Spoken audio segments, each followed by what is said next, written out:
Last minute దాకా కూడా ఎవరు నెక్స్ట్ డెమోక్రాటిక్ ప్రెసిడెన్షియల్ నామినీ అనేది చెప్పలేని పరిస్థితి ఏర్పడచ్చు అని ఉంది. ఇంకో విషయం చెప్పండి, మీరు ఎన్ఆర్ఐ కదా, అసలు ఎన్ఆర్ఐలు ఎవరికి మద్దతు ఇస్తున్నారు? ఎవరు అధికారంలోకి వస్తే భారత్ కు అనుకూలంగా ఉంటుందంటారు? ఇప్పుడు కొంతమంది ఒబామాకి, యంగ్ పీపుల్ అంతా ఒబామాకి ఇస్తా ఉన్నారు సపోర్ట్. కొంచెం ఓల్డర్ ట్రెడిషనల్ పీపుల్ ఏమో క్లింటన్కి ఇస్తా ఉన్నారు.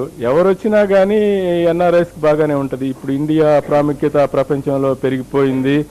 ఐ థింక్ అమెరికా కూడా they have to do business with India, China and మిగతా కంట్రీస్లో బాగా పెంచుకుని వాళ్ళ ఎకానమీని కూడా ఇంప్రూవ్ చేసుకోవడానికి ట్రై చేస్తూ ఉన్నారు. ఎవరు వచ్చినా బాగానే ఉంటుంది అమెరికాకి. రిపబ్లికన్ పార్టీల ఫారెన్ పాలసీలు ఎలా ఉంటాయి? అదేవిధంగా అమెరికా ఎకానమీ ఎవరు అధికారంలో వస్తే బాగుపడే అవకాశం ఉందంటారు?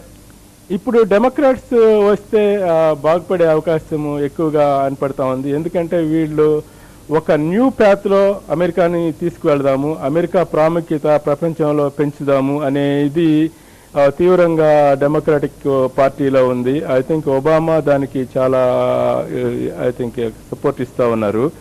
అందువల్ల ఐ థింక్ బాగానే ఉంటుందండి. కృష్ణప్రసాద్, ఫైనల్ గా ఇంకో విషయం చెప్పండి. అంటే అభ్యర్థులు ప్రచారంలో ఎక్కువగా ఏ విషయంపై దృష్టి పెట్టారు? అధ్యక్ష ఎన్నికల్లో ఏ పార్టీకి విన్నింగ్ ఛాన్స్ ఎక్కువగా ఉంది? ఎవరు వచ్చినా కానీ నెక్స్ట్ ప్రెసిడెంట్ ఆఫ్ అమెరికా ఇది డెమోక్రాటిక్ క్యాండిడేట్ లాగా కనపడతా ఉంది. నెక్స్ట్ ఒబామా అనే అతను ప్రెసిడెంట్ గానో వైస్ ప్రెసిడెంట్ గానో ఎన్నికయ్యే అవకాశము ఉంది. ఐ థింక్ అమెరికాకి చాలా ఎక్సైటింగ్ డేస్ ఎహెడ్ లాగా ఉన్నాయి. థ్యాంక్ యూ కృష్ణప్రసాద్ గారు, థ్యాంక్ యూ వెరీ మచ్. ఆసక్తిగా మన అధ్యక్ష ప్రైమరీస్ గురించి ఎన్ఆర్ఐ కాటగడ్డ కృష్ణప్రసాద్ మనకు ఇప్పటివరకు వివరాలు అందించారు. ఇక మరిన్ని వార్తలకు వెళ్లే ముందు చిన్న బ్రేక్ తీసుకుందాం. చూస్తూనే ఉండండి TV9.